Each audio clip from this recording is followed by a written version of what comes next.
Quero agradecer a oportunidade que eu estou tendo aqui mais uma vez. Confesso aos irmãos que é desafiador, mas graças a Deus.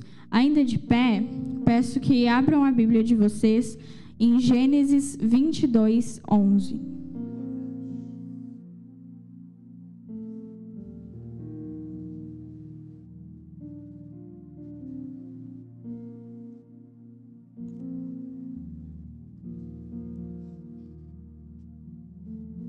Todos acharam?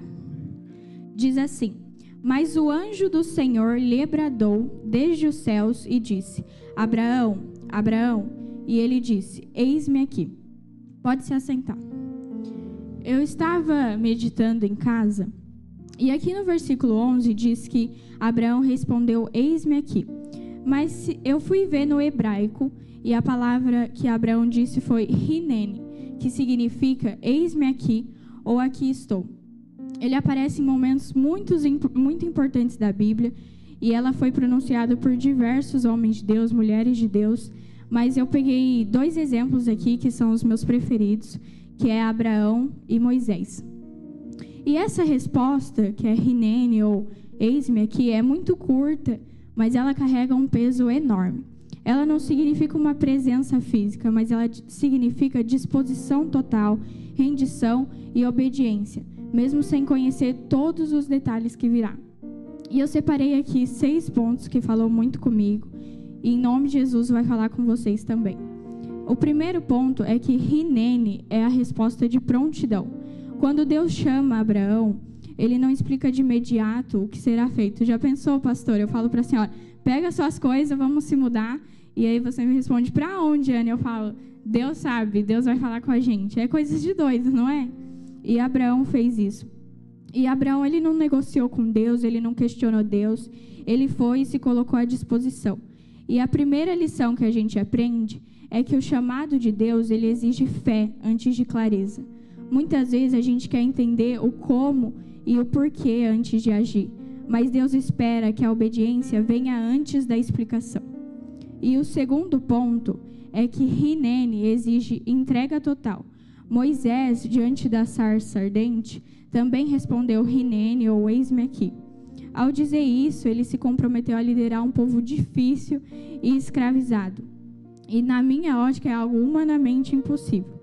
E a segunda lição que a gente aprende é que responder hinene é abrir mão do controle, é deixar que Deus conduza a situação.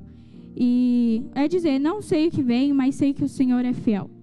E o terceiro ponto é que hinene é o início do processo. Se a gente for ver na Bíblia, todos os homens e mulheres que receberam uma promessa de Deus, eles tiveram que passar por um processo. É algo obrigatório, Deus não abre mão do processo. E as promessas de Deus, elas nunca dispensarão o processo. Abraão só viu o milagre no Monte Moriá depois de caminhar em obediência. E a terceira lição que a gente pode aprender é que o verdadeiro chamado não começa no palco. Às vezes a gente tem um pensamento muito equivocado de que quem é importante na igreja é só a pessoa que exerce o cargo. Mas não é. O verdadeiro chamado começa quando você diz hinene ou aqui estou, Senhor. E a quarta coisa que a gente pode aprender é que hinene envolve a sensibilidade à voz de Deus. Samuel ouviu o chamado, mas no início ele não reconheceu a voz de Deus. Depois que ele reconheceu a voz de Deus, ele disse, fala, Senhor, pois o teu servo te ouve. Isso está escrito em 1 Samuel 3:10. E a quarta lição que a gente pode aprender é que muitas vezes dizer hinene, a gente precisa aprender a discernir se é a voz de Deus falando com a gente. E a quinta coisa que a gente pode aprender é que hinene implica disposição para servir.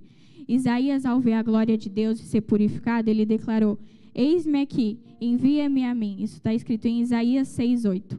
Ele não esperou uma missão confortável, ele estava pronto para ir aonde Deus quisesse. E a quinta lição que a gente pode aprender é que hinene não é apenas sobre ouvir, mas sobre ir e agir. Na outra oportunidade que eu tive de ministrar na vida dos irmãos, eu falei sobre Isaías 43:18 e falei que não adianta a gente ficar só orando se a gente não tomar uma atitude. E é isso que Deus quer que a gente faça, que a gente tome atitudes. E a sexta e última coisa que a gente pode aprender é que Hinene também é uma resposta no sofrimento. Nem sempre a gente vai passar por processos fáceis. E glória a Deus por isso. O chamado, ele vem em tempos difíceis mesmo. Muitas vezes Deus chama a gente no meio da dor, da incerteza e até da crise. Dizer Hinene, nesse momento, é um ato de confiança que, para mim, é radical. E a última lição que a gente pode aprender é que o eis-me aqui mais poderoso é aquele que é dito quando tudo parece desfavorável. Hoje, Deus continua chamando a gente. Talvez não pelo nosso nome, mas no nosso coração. Ele procura aqueles que, como Abraão, Moisés, Samuel e Isaías, digam, Hinene, Senhor, eis-me aqui. Hoje, você vai dizer Hinene ou você vai continuar hesitando? E o versículo final que eu deixo aqui para os irmãos refletir é Isaías 6:8, que diz, então ouvi a voz do Senhor que dizia, a quem enviarei e a quem há de ir por nós? E eu disse, eis-me aqui, envia-me a mim. E agora eu quero que os irmãos se coloquem de pé, quero chamar o pessoal do louvor para a gente cantar aqui.